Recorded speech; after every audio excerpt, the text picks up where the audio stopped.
নমস্কার বন্ধুরা, কিভাবে ছোট কাঁকড়া রান্না করতে হয় দেখুন আপনারা। আমি এখানে কাঁকড়া বেছে নিয়েছি, এখানে পেঁয়াজ কেটে নিয়েছি, এখানে আলু কষে নিয়েছি। এখন ফ্রাই প্যান চুলা দিয়ে দিচ্ছি, চুলা ধরিয়ে দিলাম।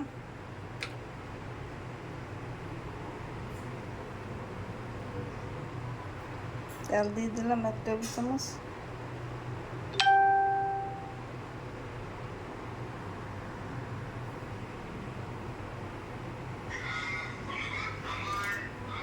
পেঁয়াজ কুচি আর আলু কুচি দিয়ে দিলাম।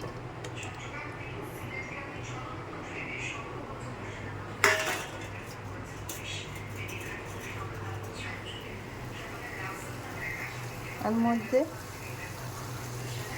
1 চামচ হলুদের গুঁড়ো দিলাম,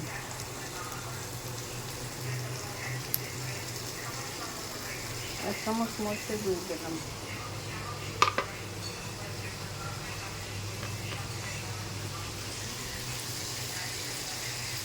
1 চামচ লবণ দিয়ে দিলাম।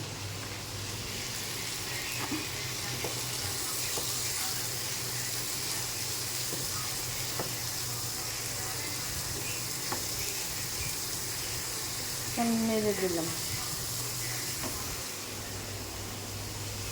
এর মধ্যে কাঁকড়া দিয়ে দিলাম।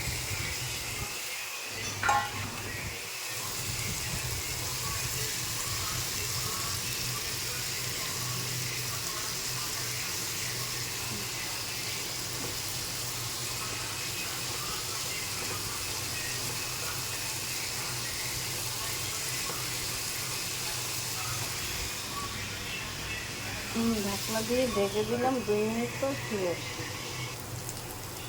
2 মিনিট পর ফিরে আসছি। আমার কাঁকড়া ভাজা হয়ে গেছে, আলু কুচি দিয়ে পেঁয়াজ দিয়ে কাঁকড়া ভাজা হয়ে গেছে।